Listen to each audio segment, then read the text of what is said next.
Hi, welcome back to Nuts Nook. Today I'm going to make my own batch of onion soup mix. What I have in here is already, I'm going to triple my recipe so I can put it in a quart jar. But what I'm going to do is the recipe calls for half a cup of dried onion flakes, 3 tablespoons of beef bouillon, half a tablespoon of onion powder, a tablespoon of parsley flakes, a half a tablespoon of garlic, half a tablespoon of paprika, a quarter teaspoon of pepper, and half a salt. Again, I'm not a big lover of a whole bunch of salt, so I did cut the salt in half. But what I'm going to do is go ahead and get this mixed up. I'll turn the camera down so you can actually see what I'm doing here.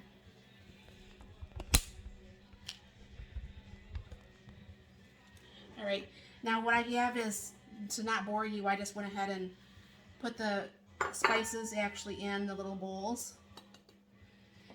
This is actually the beef broth. Now what I've been using is just that Knorr, the big thing. At my Walmart you can get this for about $5, which is a pretty good deal. Now this is the pepper, onion powder, garlic, and salt. And I'll go ahead and mix that in there. Now with this, there's quite a bit of it actually in a package. I'm not for sure. Excuse me, the pepper's getting to me. Much of this exactly that you would use.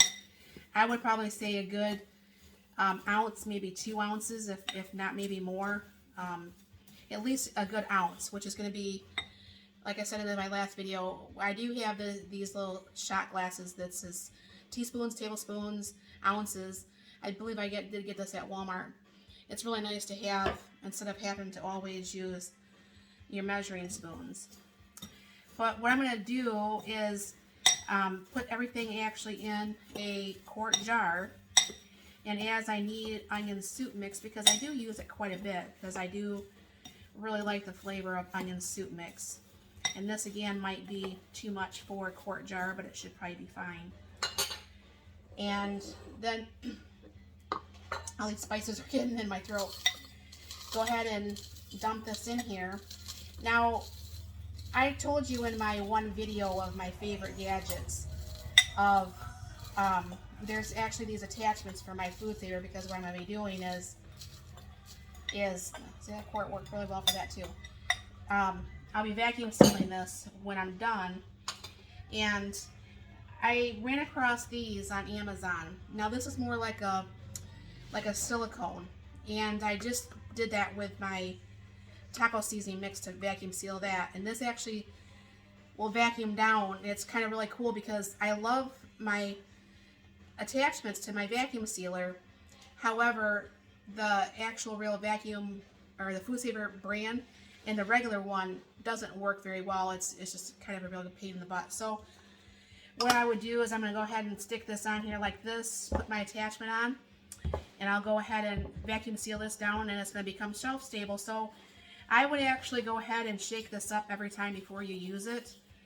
But this should probably be what would be possibly, I'd probably say 6 or maybe even 9 packs of that onion soup mix.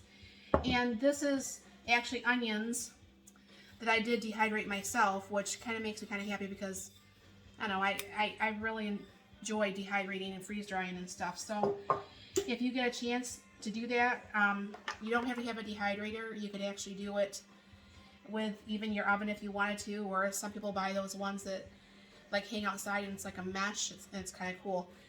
But it's a good way to hopefully save some money, and hopefully it should taste better, because there should be chemicals in here other than possibly the chicken or the beef bouillon, of chemicals that you can't spell and ingredients that you can't spell or pronounce. So thank you for stopping by. I hope you enjoy this and you have a wonderful afternoon.